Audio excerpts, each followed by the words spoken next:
Which conventions of a psychological thriller did you fulfill in regards to your protagonist? When we were deciding on what type of characteristics our protagonists would possess, we looked at many different psychological thrillers to see how they portray their main character. As we didn't want to challenge these conventions, we avoided looking at productions that had unconventional structures that would harm our production if we didn't have the suitable resources or necessary budget to portray them correctly. The first convention we wanted to portray within our protagonist was innocence.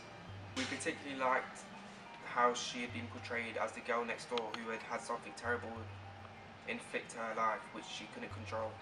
Which leads us on to the second convention of our protagonist, where we focused on control. The lack of control is a common convention within the thriller genre, and we portrayed this by scenes of Fia's expressive body language. For example, holding her head in despair, experiencing night terrors and careless drinking to try and block out the trauma. Throughout the trailer, we portray Fia as a young girl who is emotionally traumatised by the lack of belief from those she trusted. To win back the people she has lost, she obsesses over confronting the wax figure that's haunted her and ruined her life. Through this process of the film, the mise-en-scène is portrayed as dark, connoting that the Dolly has evil elements which are yet to be uncovered. Using diegetic sounds, Fia is featured shouting and screaming throughout the trailer that denote snapping under pressure and the inability to cope. With these characteristics strongly demonstrated throughout, we have intentionally created an enigma which adds elements of tension and suspense, which are the strongest conventions a thriller has to offer. Another convention of a psychological thriller we wanted to develop is a protagonist feeling completely alone and isolated due to the trauma she is experiencing. The dismissal from the theatre director and the abandonment from Fia's only friend Marie creates a similar theme of one against the world. What are the codes and conventions of a psychological thriller? When doing research on a psychological thriller, I decided to look at the codes and conventions of this genre, as I didn't want the trailer to cross over into the horror genre, as there is an extremely thin line between the two of them.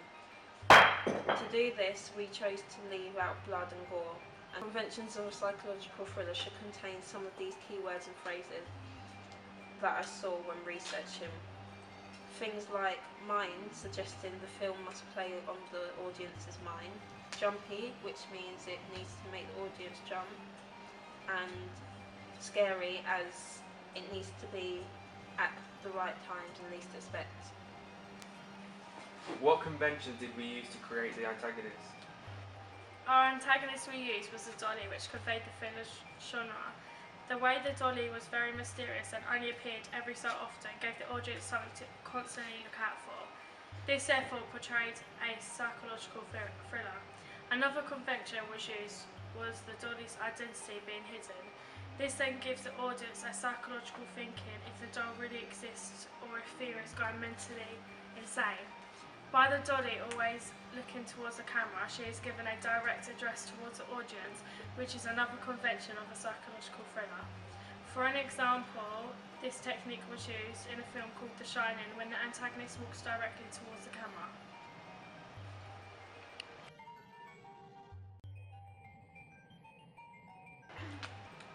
How have you used connotation in your poster to portray a thriller, and how does it relate to your trailer? I have constructed a text that involves 3 images that hold significance in terms of genre and clues to what the trailer entails. To begin, the opening scene of my trailer involves Fia walking gormlessly through the London nights dressed in black. There is a blue overtone of the city which connotes to the audience that there is something poignant about the film instantly. Relating this to my poster, I have incorporated the blue tones and night lights of London into the background to connote the setting of the trailer and also which atmosphere the film itself contains. I have used colours in the poster that aren't so apparent in the trailer visually but convey the emotions in the atmosphere. For example, I have integrated parts of Greene onto the Dolly's face to connote money, fame and wealth, which are 3 main aspects of society which indicate the symbolism that takes place within the production. Another reason why I chose to insert Greene into my poster is the connotation of stability it possesses, which is interesting as our thriller suggests to the audience that the protagonist has everything but stability. Another method I use to connote elements of my main product is through the transparency of the protagonist Fia on the right hand side of my poster. As already established, it is unclear throughout whether Fia is completely insane or the only sane character who is able to see this Dolly stalking her consistently. This aspect of the trailer is conveyed through the profile shot of Fia looking blankly forwards, slightly overlapping the Dolly's face. The contact between Thea and the doll connotes that the imaginary doll may not be so imaginary. The centre image is the dolly's chiselled sadistic facial features, enhanced by the piercing white eyes. This bold image signifies the amount of tension and time surrounding the antagonist and informs the audience of the narrative's focal point. Throughout the trailer, there are scenes of the dolly in long shots or lone shots or haunting the protagonist in an eerie fashion. The slight transparency again raises the element of doubt, which is apparent throughout the trailer. How did your group's posters interlink with your trailers? Our group each individually created our poster, however they were all very similar. The most colour used was black and red, which connotates to a scary and jumpy vibe, which demonstrates our thriller genre.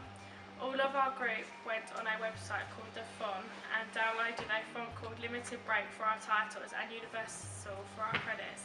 We also included film awards on our poster, which we also used in a scene within the trailer. By having the same font and genuinely related images, this allows our audience to see some of the main characters and what the film entitles. Therefore, our posters have similar titles and writing, which our trailer also included. What methods did you use to link your poster website together? I used many different methods during this project to try and make my main product and ancillary text link together. The first one I used is common theme colour, which for my pieces I chose to use black and red, as I think that these colours are extremely typical for this specific genre. I then tried to use anchorage, meaning I tried to use the same images that can be found in the trailer and use it in the website and poster. I chose to use the antagonist, which is the dolly, to try and draw the audience in, as the dolly is the character which the audience will find most interesting. We tried to use similar typography, not only in my products but within the whole group, so that all our products are then interlinked with one another. Did feedback change your original poster? If so, why? My original poster was made from pixlr.com, which made it look simplistic with not much detail provided. From feedback from peers, I used Photoshop, which had many more tools and effects which led to progression on my poster. My poster now entitled The Main Antagonist as well as the protagonist character Thea. My group downloaded a font from the internet which we all used on our posters to make them relate. With my poster we also mainly use the same image in all of them, which makes them all interlink with each other. The improvements I made was fading images to set appropriately with the background. I also downloaded different fonts for my title as well as the group's credits. This year my group could instantly upload and knew how to render all the different shots, whereas last year we did not understand how to upload onto Final Cut and lost our scenes several times. Last year it actually took 3 days until my group completely finished our uploading. Also, my group this year equally involved and determined to help with all different aspects of creating our trailer. I also had more ability to improve my poster and website as I remembered how to work around the programs. How did your feedback from the trailer and poster contribute to the development of your website? After receiving comments and surveys from people within our target audience, it became clear to me that I had to change the design of the website, as the original didn't really relate to the poster and website. So they suggested things such as making the typography on each product the same, using the same imagery on each final product, and making sure that the theme colours were the same throughout. The feedback helped to plan what the next steps to be taken would be, so that I could designate equal time to create each product to the best of my ability. How did feedback help you when developing your trailer? The feedback I received from my target audience contributed to the development of my trailer, as I used their constructive criticism to form an appropriate product for them. An example of feedback I received for my first draft of the product was the lack of dialogue heard from the characters when filming in external environments. This technique was raised by the audience, which suggested that our trailer would have a stronger impact on the overall target audience if the diegetic audio was enhanced. With the issue being addressed by the intended audience, we were able to correct the fault, which leads to a stronger production overall.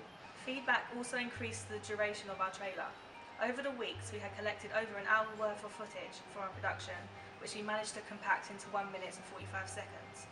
Our fellow peers addressed the issue that although the trailer demonstrated our genre strongly, there was potential for unused footage to be added in order to create more suspense between shock factor scenes and allow our intended audience to feel more connected to the narrative. To increase our trailer's duration, we carefully selected snippets of footage instead of one long take in order to maintain the fast-paced momentum, which created tension and suspense for viewers. The addition of Fia's nightmare scene with the overlapping face of the dolly was in keeping with the tempo and also created an additional element of interest for the audience. How did you use social media to promote your main product? As social media has become a way for everyone to communicate with instant gratification, we thought that it would be a good idea to promote our film. One type of social media which we chose to use to promote our film and get it on the market is Facebook, as it is one of the fastest and easiest way of communication. We made a Facebook page which we then shared with people we know, who then shared it with people they know, and so on.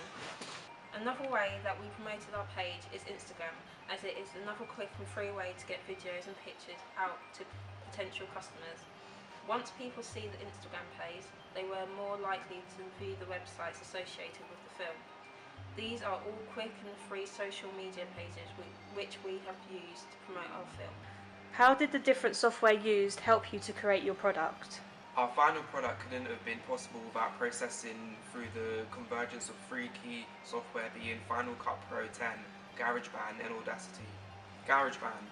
We used Loop when creating the initial soundtrack to our trailer, and GarageBand shaped our overall production as it indicated to audience the type of genre we were creating and also how dark and eerie the narrative was. With the addition of the chimes and drum bass templates, we were able to amend the structure in order to create a bassline melody which could be altered in order to complement the scenes that accompanied. Audacity. After we had formed a 40-second clip, we copy and pasted the MP3 file into the Audacity timeline, where we were able to edit the tempo, pace, pitch and duplication of the final soundtrack. There is a significant alteration in pitch and tempo after the voiceover narrates to the audience. But what happens when you open your eyes? We all make mistakes. Mistake? The shift in pitch and tempo indicates to the audience that the mild build-up of tension has reached its peak and fast-paced thrilling sequence occurs, which is enhanced by the soundtrack rather than the scenes themselves. We used Final Cut Pro to assemble all features of our final product. By accessing this software, we were able to develop a precisely structured timeline which consisted of embedding particular audio clips when necessary with visual clips, additional transitions to reinforce the genre, i.e. flashing, overlapping clips and overlapping audio to create tension. We used the colour corrector to enhance picture quality and develop a mise-en-scène to suit our genre, and added credits in order for our trailer to adapt that image of a certified film product. Without these techniques, our product would have had an extremely rough appearance and an amateur production would have been obvious to audiences.